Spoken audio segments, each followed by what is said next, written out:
The Galactic Alliance had long classified planets by their habitability. Class of worlds were paradise-like, with perfect temperatures, abundant resources, and minimal predators. Class F worlds, the deadliest category, were planets so harsh that evolution that produced nightmarish creatures adapted to constant danger. Earth was classified as Class F3, a death world. Commander Tark of the Vreen Dominion stood rigid on the bridge of his warship, mandibles clicking nervously as the blue-green planet appeared on the view screen. His exoskeleton felt uncomfortably tight.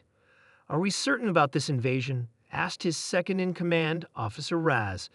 "The intelligence reports on these humans are concerning." Tark's compound eyes shifted uneasily. The High Council believes humans are vulnerable.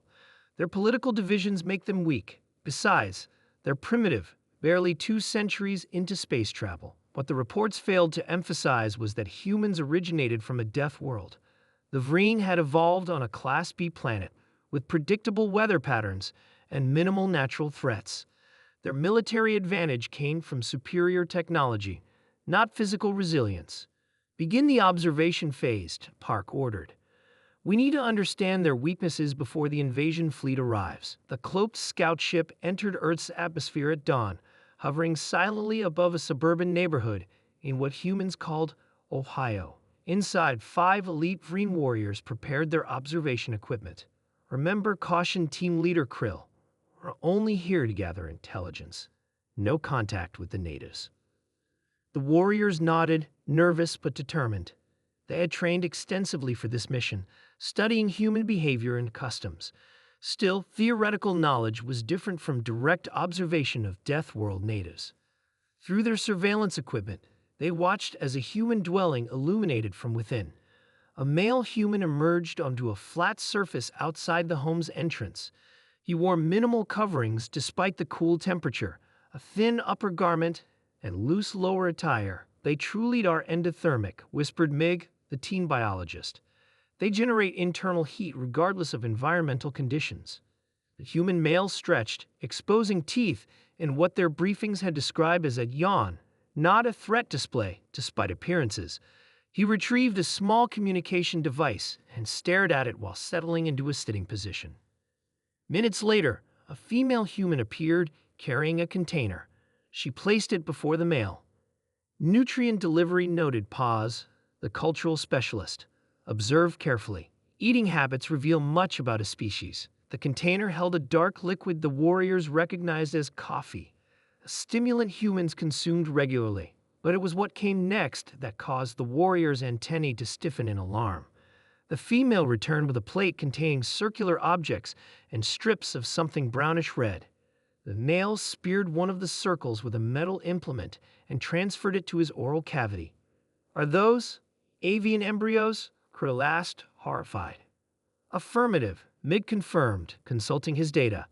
"Unfertilized eggs of Gallus domesticus, and the strips appear to be processed muscle tissue from Sus domesticus. They're consuming embryos and flesh."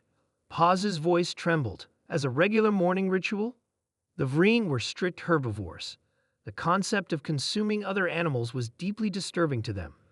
Even among carnivorous species in the Alliance, most evolved past such practices once they achieved sapience. The observation grew worse when another human, a juvenile, joined the adults. This smaller human poured a white liquid over colored grain fragments in a bowl, then began consuming them while manipulating another electronic device. "The white fluid is secretions extracted from bovine mammary glands," Mig explained, his voice barely audible. Officer Geel, who had remained silent until now, suddenly ejected his last meal cycle onto the ship's floor. "They drink the lactation fluids of other species," Krill was aghast, "and feed them to their young." The team watched in growing horror as the humans casually consumed their breakfast, occasionally looking at communication devices, seemingly untroubled by the organic material they were processing through their digestive systems. The reports were accurate, Krill finally said. "They don't just survive on a death world, they embody it. They consume death as casually as we consume photosynthetic matter." "There's more," Mig said, pointing to his scanner. "That beverage contains methylxanthine alkaloids, specifically caffeine. It's a neurotoxin that plants evolved to kill insects. They drink it deliberately. A species that consumes toxins for pleasure. Pause whispered. What kind of evolutionary path leads to such behavior? The human male stood, stretched again, and picked up a container. He moved toward a large mechanical transport device. The scanner indicated the container held more of the toxic beverage, presumably for continued consumption. Observation complete, Krill declared, his voice unsteady. Return to the command ship immediately. Back aboard the warship, Commander Tark received the observation team's report in stunned silence. The warriors, normally stoic, appeared visibly shaken. They consume embryos, flesh, and mammary secretions, Krill reported.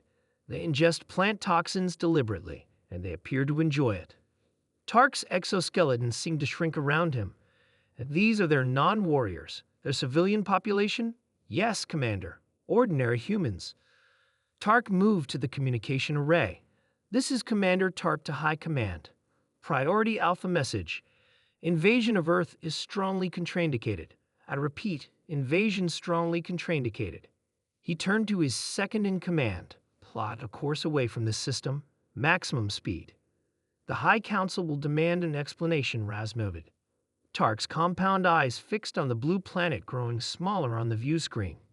Tell them we encountered a species that drinks poison for pleasure and consumes death for breakfast, he replied. Tell them we found something worse than a deaf world. We found the species that conquered it.